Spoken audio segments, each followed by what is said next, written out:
Nous sommes à la Procure avec Jean Favier, que nous avons la joie de recevoir pour son livre sur Pierre Cochon, sous-titré, le sous-titre est important, Comment on devient le juge de Jeanne d'Arc, chez Fayard. Alors la question que j'ai envie de vous poser tout de suite, monsieur Favier, c'est de savoir voilà, d'où vient cette idée de faire un livre sur ce cochon qui est quand même un des personnages les plus haïs de l'histoire de France, je pense avec Ganelon, quoi, à peu près.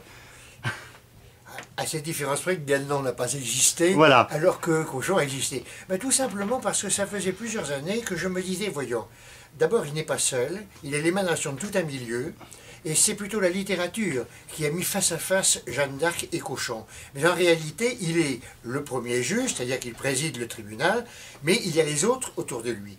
Et d'autre part, je me faisais la remarque qu'il n'était pas sorti du néant la veille.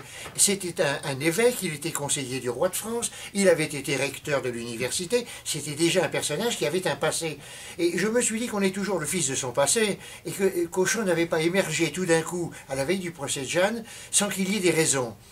Et à ce moment-là m'est venue cette idée, qui est l'idée maîtresse de mon livre, c'est que les universitaires, les maîtres, ont été pris dans la tourmente, dans une série de crises qui font qu'au lieu de faire leur métier de base, c'est-à-dire de faire des cours et d'aider les étudiants à apprendre, ils se sont mis à donner leur avis sur tout, parce qu'on leur a demandé, parce que les circonstances s'y prêtaient, mais en définitive, quand on a fini par leur demander lequel des deux papes était le bon, lequel des deux rois était le bon, avait-on eu raison d'assassiner un duc ou autre, ils ont pris l'habitude de se mêler de tout. Et si on ne sait pas cela, si on ne le comprend pas, on ne comprend pas pourquoi tout d'un coup Cochon, et pourquoi tout d'un coup ce cochon-là. Et je précise d'ailleurs que le nom à l'époque n'est pas du tout celui de l'animal, hein. C'est beaucoup plus tard, à l'époque on dit un porc.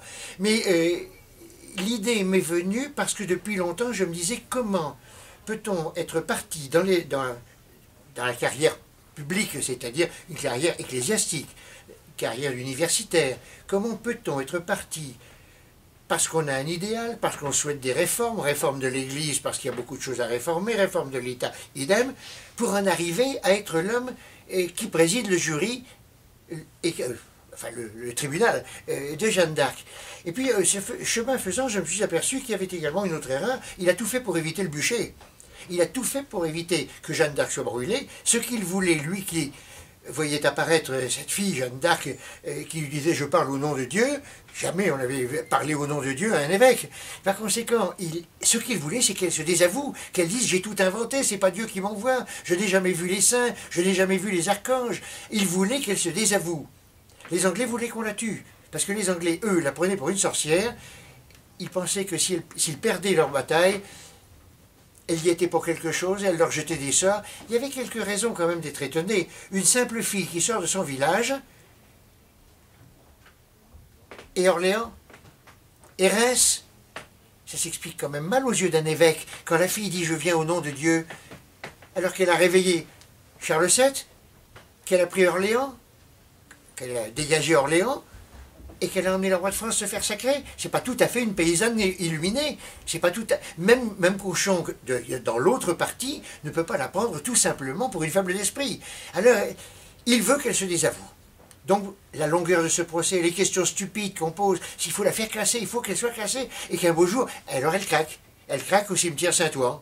Et oui, elle craque au cimetière Saint-Ouen, mais au bout de 2 jours, elle est revenue au départ, parce qu'elle s'est dit qu'elle avait manqué à sa mission, qu'elle avait trahi sa mission. Et à ce moment-là, les Anglais lui ayant tendu le piège que sont les habits d'homme, elle est relapse, le bûcher est inévitable. Au plus, Cochon peut-il se dire, si vraiment elle venait au nom de Dieu, Dieu l'aurait sauvée sur le bûcher. Cochon n'était pas un mauvais homme au départ. Il s'est trouvé dans une série d'engrenages amené à être le domestique du parti des Anglais. Merci beaucoup, Jean Favier.